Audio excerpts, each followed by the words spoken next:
Assalamualaikum. Gue ada buku metu pada beso. Sutradara. Aku Riki, lalu kemana? Oh, monyet-monyetan. Lucu kayak punya gue di rumah. Gemuk banget. Pikiran siapa? Lucu. Saja lu. Kangen gue Riki. Misalnya, Yok, lu dibohongin orang. Lu apain dia? Zamannya saya jadi tukang pukul dulu. Ada yang nipu, tancap. Dulu ada yang bohong, bacok. Bener juga dipikir-pikir, Yok. Iya ya. Perasaan gua masih nyimpen samurai, Yok. Ini Mas Boy. Halo, Mr. Boy di sini. Jangan sampai guru tahu. Astagfirullah. Mas, saya ingin ketemu Mas Boy. Aku juga ingin ketemu. Hancur hatiku.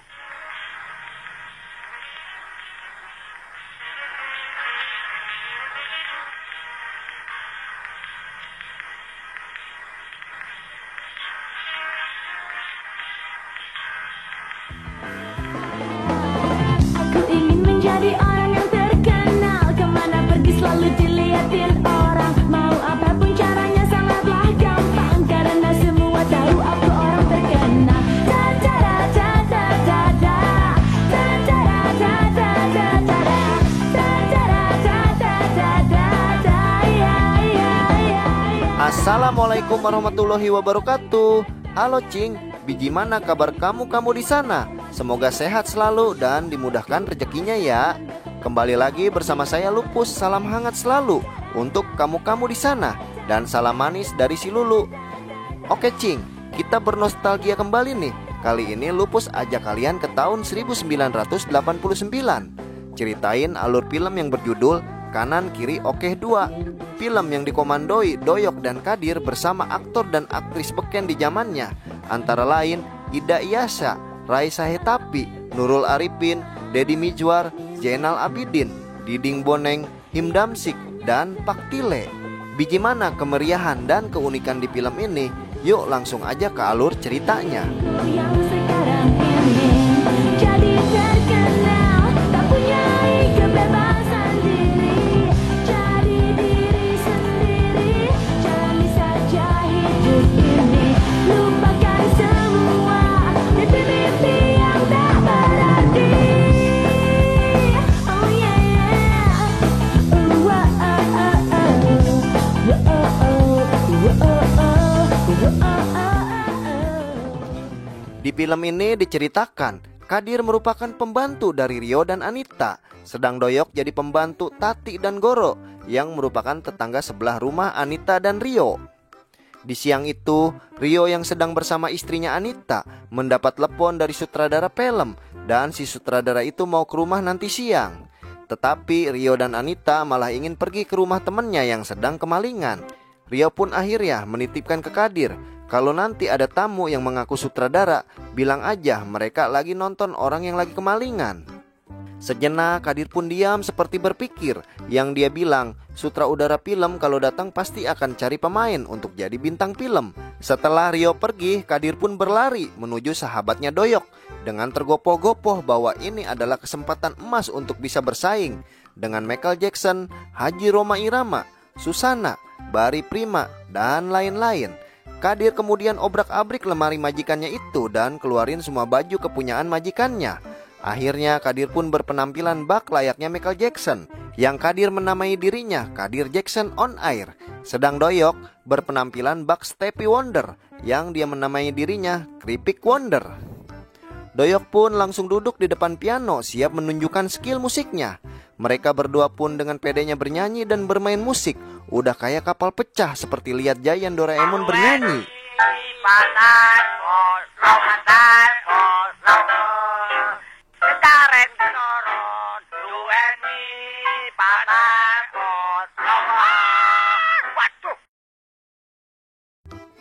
Di waktu yang sama di depan rumah, Tony yang diperankan oleh Diding Boneng datang turun dari mobil dan dia pun pencet bel.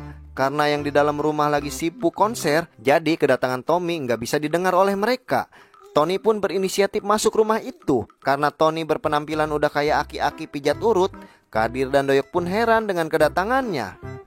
Tony yang gak dianggap pisan sama mereka, akhirnya dia pun marah dan buka kemejanya yang tiba-tiba dia balik badan menunjukkan bacaan di belakang bajunya itu. Ya.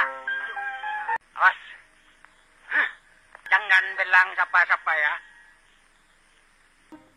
Kadir dan Doyok mendadak sopan dan lugu menganggap Tony adalah si sutradara. Mereka pun menanyakan aktingnya barusan keren apa enggak. Yang terus Bang Tony berputar seperti mikir. Dan dia pun akhirnya menjawab, akting Doyok dan Kadir adalah luar biasa. Di saat itu mobil yang antar Tony pergi karena Tony-nya kelamaan. Ternyata Tony adalah keponakan nomor 3 dari sang sutradara. Kemudian Tony pun kasih surat ke Kadir yang dianggap Rio oleh Tony, suruh besok datang ke kantor bertemu dengan si produser. Di saat Tony keluar rumah, ternyata mobil yang dia tumpangi udah pergi. Untung aja ada mobil pickup yang lagi jualan gas lewat. Tony pun minta tolong untuk numpang, tetapi si supir kasih syarat. Yang penting Tony teriak-teriak menawarkan gas. Gas, gas. Apa gendeng? Gas, gas, gas. Gas, gas. Gas. Dengan semangatnya Kadir dan Doyok berlatih karena ingin menjadi aktor besar. Tetapi mereka terjadi salah paham yang mengakibatkan mereka berdua berkelahi dan buat berantakan isi rumah. Mobil gas yang ditumpangi Tony kembali lagi ke rumah itu yang sepertinya cuma keliling-keliling komplek dan dia pun turun dari mobil dan pergi. Setelah rumah itu porak-poranda akibat ulah dua pembantu yang bermimpi tinggi, pesta pun selesai karena Rio dan Anita telah kembali ke rumah itu. Melihat rumah udah kayak kapal pecah, belum lagi pakaian yang dipakai Doyok dan Kadir punya mereka. Rio kalau udah aki-aki mungkin kena serangan jantung. Untung aja dia masih muda. Melihat majikannya datang, Kadir dan Doyok becir ke dalam kamar dan salin kembali. Mereka pun dipanggil Rio. Kenapa semua pada berantakan? Mereka berdua pun saling menyalahkan dan mau saling pukul lagi. Setelah didinginkan oleh Rio, akhirnya Kadir pun buka suara. Dia sama Doyok sedang latihan akting karena tadi keponakan nomor 3 Bapak Sutradara datang dan bawa surat untuk besok datang menemui si produser. Mendengar itu, Anita langsung sumringah dan dekati Rio yang sedang ceramahi Kadir dan Doyok. Aku diajak main film. Mending diajak, iya kan? Tapi kenapa kalian yang latihan? Diajak sih belum. Tapi setidak-tidaknya kita akan dilaporkan kepada yang terhormat Bapak Sutradara. Iya. Setidak-tidaknya dilaporkan lebih berbahaya daripada diajak. Tuh kan? Bingung kan? Anita pun ternyata ingin diajak jadi bintang film. Rio pun bingung. Udah pembantu mau jadi main film, sekarang istrinya juga mau ikut-ikutan. Rio pun diancam oleh Anita. Kalau dia tidak ikut main film, mending dipulangkan saja dia ke orang tuanya. Sama halnya dengan Kadir dan Doyok. Mereka pun gak pernah takut. Walau keadaan seperti apa, tetap ikut untuk main film. Di lain kisah, Goro tetangga sebelah baru pulang abis main tenis, sedang marah-marah. Yang istrinya Tati sedang sibuk ngegosip lewat telepon. Goro pun marah-marah karena dia menang main tenis dengan temannya, tetapi temannya malah ingkar janji. Temannya malah kabur karena taruhan makan bakso. Penipu, si ompong itu setan belang. Anak haram. Udah dong, kalau maki-maki orang udah lengkap tuh. Belum. Tiba-tiba Doyok lewat sambil nangis-nangis gak permisi ke Goro, yang menyebut si Doyok adalah si penggilesan. Di belakang rumah Doyok yang lagi latihan akting dipergoki oleh Tati, yang tanya Doyok lagi apa. Doyok pun bilang dia lagi latihan akting untuk main film. Tetapi kata Rio, jangan bilang-bilang tetangga sebelah Tati bango. Dia cocoknya cuma jadi sandiwara keliling kampung yang membuat Tati marah. Jangan bilang-bilang sama Tati Bango. Nanti dia minta ikut lagi. Terus? Terus dia bilang, si Tati itu kan cocoknya main sandiwara keliling. Dia bilang begitu. Dia bilang begitu. Tunggu. Main sandiwara keliling. Esok hari sang sutradara Him Damsik lagi ngobrol santai dengan si produser liatin foto calon aktornya yaitu Rio. Tiba-tiba Kadir, Doyok dan Tati datang ke ruangan itu. Karena Tony taunya Rio adalah Kadir, dia pun akhirnya sambut mereka dengan sukacita. Sutradara pun kaget lihat Tony ngobrol dengan orang yang beda dengan di foto. Dia pun kemudian samperin Tony yang udah salah bawa orang. Dengan pedenya Kadir, Doyok dan Tati datengin si produser ketika Tony dan sutradara lagi debat ngobrol. Mereka pun sok dekat dan baik-baikin si produser. ngomong bahasa British. Ternyata si produser kagak ngerti apa yang diomongin mereka. Soalnya si produser asli Depok dan Betawi punya. Apaan lu semua? Lu kira gua ngerti? Ngomong Belanda? Swaswes, gua gamparin lu semua. Gue ini asli Depok, tahu? Lu kata apa? Betawi dia. Ya, iya ya. Kita semua sudah pede leten acting. Umpamanya kata gimana? Kita ikut main film. Di saat yang sama Rio dan Anita datang. Karena Anita yang cantik, si sutradara langsung serobot dan ajak Anita untuk mengobrol, kesampingkan Rio. Padahal undangan main film ditunjukkan ke Rio. Ini malah istri, pembantu, dan tetangganya yang pada sibuk. Tetapi akhirnya si produser melihat Rio dan mendatanginya. Keributan pun terjadi. Rio pun masuk ruangan, sementara Tony mengamankan para perusuh di luar. Rio pun diterima main film. Pas ditanya honor oleh si sutradara, dia tidak apa-apa, nggak dibayar juga. Yang penting istrinya main film juga. Anita juga sama, nggak apa-apa, nggak dibayar. Yang penting pembantunya Kadir ikut main. Karena kekhawatiran Rio, kalau Tati main film, ntar tetangga satu kampung bisa ikut semua. Dia pun akhirnya pengaruhi sutradara untuk bilang ke si produser agar pura-pura nggak jadi main filmnya. Dan mengajak orang sekampung. Ya, Total. Ini. Gimana sih? Kabar jadi bikin film. Di saat di luar ruangan, Rio kedapatan bertemu teman lamanya yang seksi. Cipok sana, cipok sini, dan ajak Rio ngobrol intim kesampingan Anita istrinya. Dia adalah Santi. Di saat di rumah, Goro yang masih dendam dengan temannya itu, lalu dia minta pendapat dengan Doyok. Apa yang disampaikan Doyok ternyata sangat ekstrim. Lu dibohongin orang. Lu apain dia? Ada yang nipu, pancok. Lu. Ada yang bohong, bacok. Tapi gua kasih kesempatan 3 hari, Yok. Gua masih nyimpen samurai, Yok. Di saat itu, Tati pun sedang teleponan. Akhirnya tutup teleponnya dan izin keluar untuk ke warung belanja sayur mayur. Rio dan Anita sedang latihan akting dengan skenario. Rio cowok penyeleweng dari istrinya Anita. Kemudian Anita sewa tukang pukul yakni Kadir. Di saat mereka mau mulai latihan, Tati bertamu ke rumah itu. Kemudian Rio dan Anita lanjut latihan akting di kamarnya. Ternyata Tati datang ke rumah itu untuk pinjam telepon. Hubungi seseorang disebut Mas Boy. Soalnya Tati tidak ingin Goro tahu kalau dia hubungin Mas Boy. Pembicaraan Tati dengan Mas Boy dikuping oleh Kadir, yang dia pun menyimpulkan banyak mendengar pembicaraan Tati dan Mas Boy. Mau rahasia-rahasiaan nih. Tentu pembicaraan kita ini jangan sampai diketahui Goro. Soalnya kalau dia tahu pasti marah besar. Mas, saya ingin ketemu Mas Boy. Ike ngerti sekarang. Jangan sampai Goro tahu. Selesai Tati meminjam telepon, kemudian dia pun pulang. Anita kepo dan tanya-tanya ke Kadir, yang dia pun menyimpulkan bahwa Tati lagi main serong. Setibanya di rumahnya, Tati pun melanjutkan kembali rutinitasnya, yang telepon dan gosip dengan teman-temannya. Anita dan Rio pun melanjutkan kembali latihan aktingnya. Ternyata latihan akting mereka suaranya sampai ke rumah Tati. Mendengar mereka seperti berkelahi, Tati pun akhirnya menutup teleponnya yang mengira tetangganya itu lagi pada berantem. Rio, terus terang. Kayaknya si Anita sama si Rio lagi berantem. Seru nih. Tati pun khawatir. Kemudian dia panggil Doyok untuk lihat keadaan di dalam rumahnya Rio. Takut terjadi apa-apa. Karena Doyok nggak sampai atas, Tati pun masuk dan dia pun naik dicece oleh Doyok. Di saat itu Goro keluar, tanya Doyok dan Tati yang membuat mereka pun kaget. Dan kemudian terjatuh. Ditanyalah oleh Rio siapa di luar, yang Tati pun bilang adalah kucing. Kucing. Bener kucing. Bener, sumpah deh. Aman. Latihan terus. Rio, kucingnya udah sumpah kok. Yuk latihan lagi. Karena Tati khawatir akan Anita takut diceraikan oleh Rio, dia pun menyuruh Doyok mulai besok ikutin kemanapun mereka pergi. Tugas baru itu pun dijalankan oleh Doyok seperti seorang detektif yang menyelinap masuk ke dalam mobil Rio. Ternyata Doyok lagi dicari-cari oleh Goro untuk betulin keran. Di dalam perjalanan Rio pun bete, kemudian dia ngerokok. Doyok yang lagi nyempot di bangku belakang kemudian ambil rokoknya Rio dan ngerokok juga. Di saat Doyok ngerokok, akhirnya dia pun ketahuan oleh Rio dan diturunkan di tengah jalan.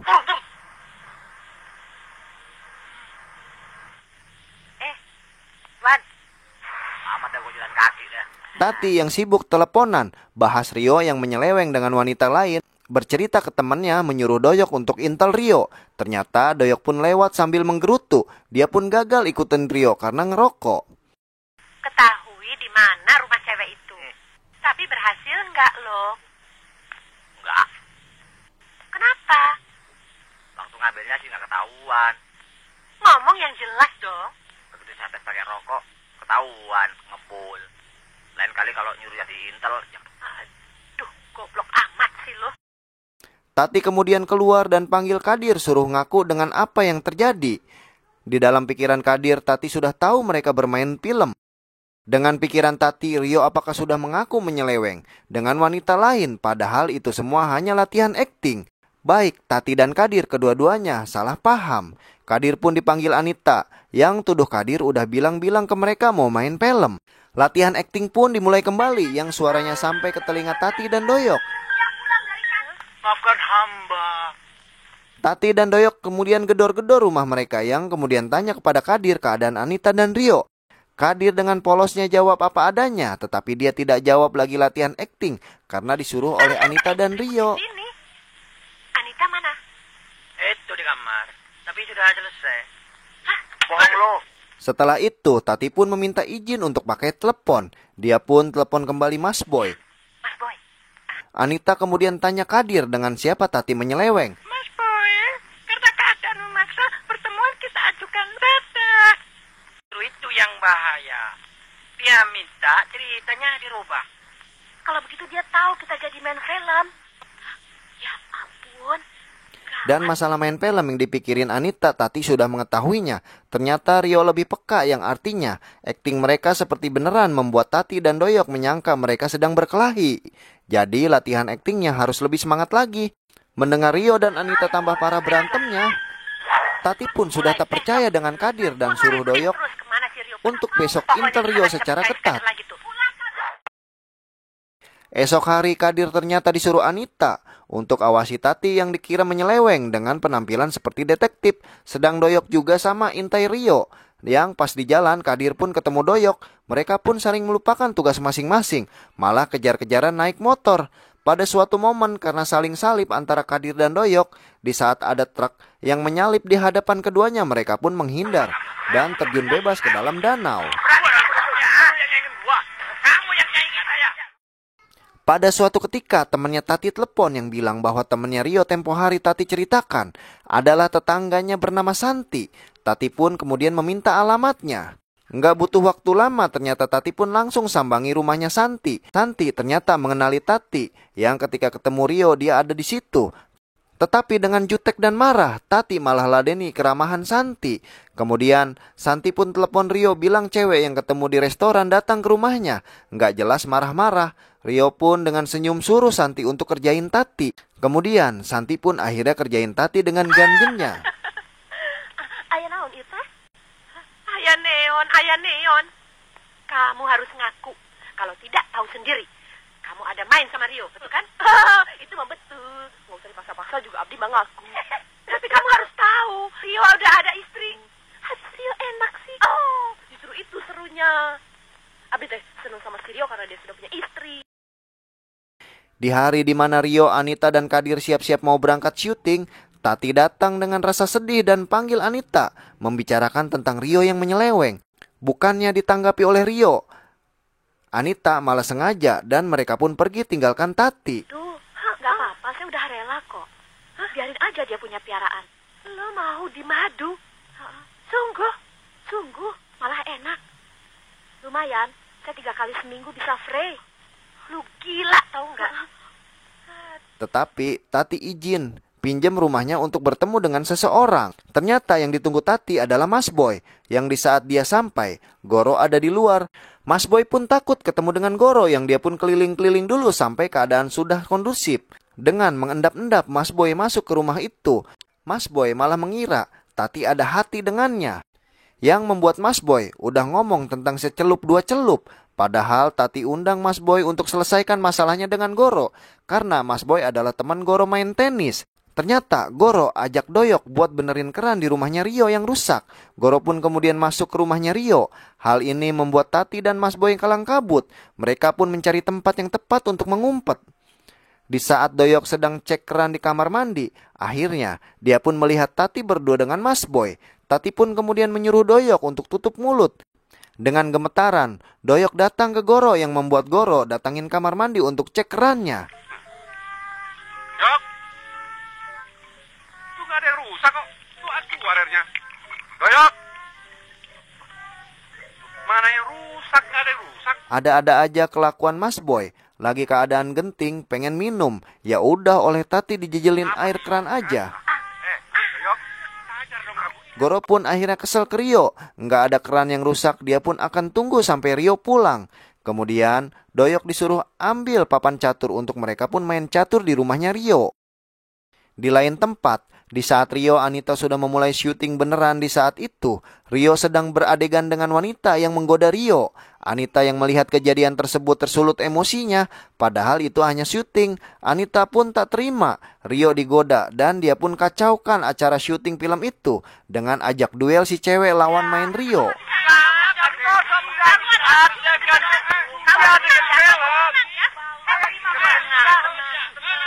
Ini apa-apaan? Masa si baby main film cuma dijorok-jorokin aja? Saya tidak terima. Suami saya dirayu dia. Itu semua cuma pura-pura acting.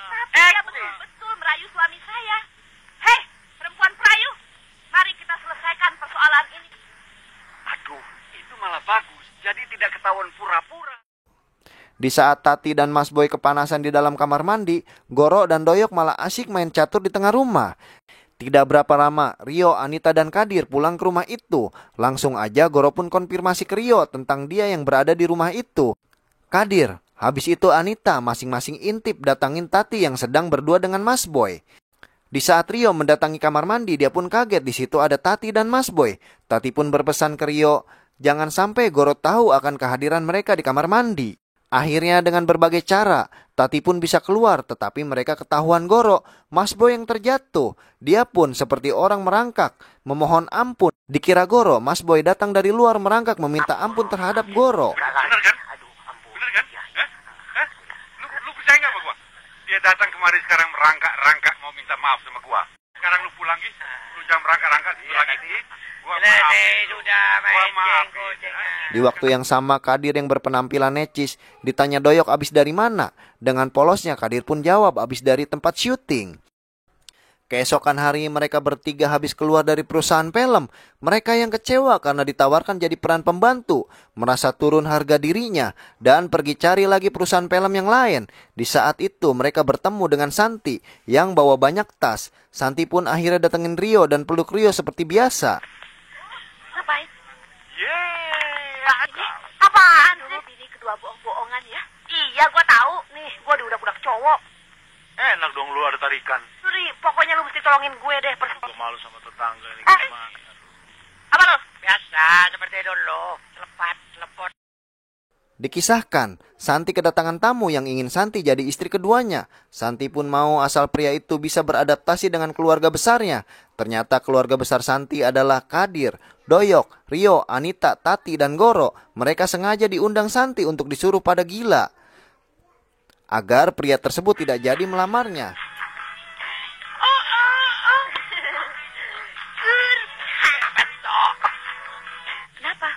Kenapa? Yuk, kenapa ya? Suka makan sama kambing? Enggak. Suka makan sama jengkol? Enggak. Dia makan sama kambing. Oke. Saya mau makan dengan kambing. Sama Om Dalang. Bukan mau makan bersama dengan kambing. Selesai filmnya. Oke Cing, walau ini film cuma humor belaka, tetapi tetap asik. Terima kasih ya udah temenin Lupus. Sampai jumpa di alur cerita film selanjutnya. Wassalamualaikum warahmatullahi wabarakatuh. Aku ingin menjadi orang yang terkenal, kemana pergi selalu dilihatin orang.